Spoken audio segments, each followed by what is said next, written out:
mo nẹ́ni ọdún babaláyé ẹni kò fògo fún Olúwa ọba ni. ọ̀pọ̀ èèyàn ló fẹ́ dọjọ́ ìní tí wọn ò sí láyé mọ́. a ò fi yọ̀ wọ́n, a fi ń gbórúkọ Ọlọ́run ọba ni. ọpẹ́ ni fún Ọlọ́run ọba o. alájà onílùdé Airat Olúwakẹ́mi Àbíkẹ́ aka Abkem Gold ó tún lé lọ́dún kan. èyí táyọ̀ bẹ́ẹ̀ ni ó tọpẹ́ fún Ọlọ́run ọba o. èní tó jẹ́ ọjọ́ kọkànlélógún oṣù kẹwàá ọdún ìbòhùn lọ́jọ́ ìbí rẹ̀. ẹ̀yin ọmọ independent òmìnira lẹ gbé wọlé fún wa o. ẹ ṣọ̀pọ̀lọpọ̀ ọdún láyé, ojú yìí ò ní ríbi. ojú àṣà wọn ti ní kì í ríbi, tàwòdì kì í rọ́ràn. ẹ ní mọ̀ níra o. níre níre báyìí là ń sọ̀rọ̀ àtàrẹ. ire lójú owó rí, ojú yìí ò ní ríbi o. akọ́ṣẹ́mọṣẹ́ oníṣègùn òyìnbó ni wọ́n. ó fẹ́ ṣe é bí òtútù àbí ọ̀gìnìntìn, má fàkókò ṣòfò rárá. Abkem Gold ni kò kàn sí.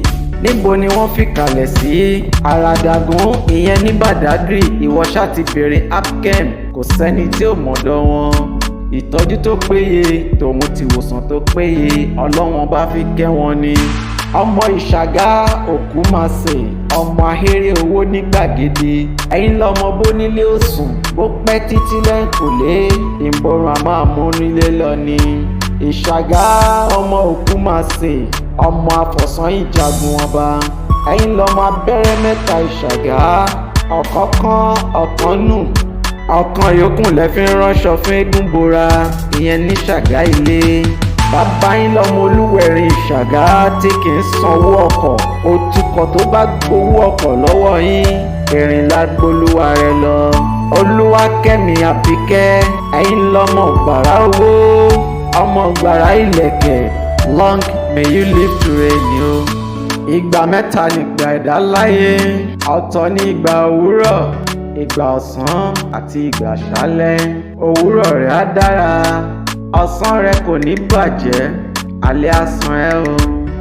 wàá bá wọn látúbọ̀tán re, ò ní mòṣì láéláé. èmi Oluwajuwonlo, alfagrandpa, akíkanjú ọmọ èyí tó ń forin ewì sọ̀rọ̀ fún aráyé gbọ́ ní. kó o ṣohun gbogbo pẹ̀lú ìrọ̀rùn. Abkem Gold, èní lọ́jọ́ ìbí rẹ o.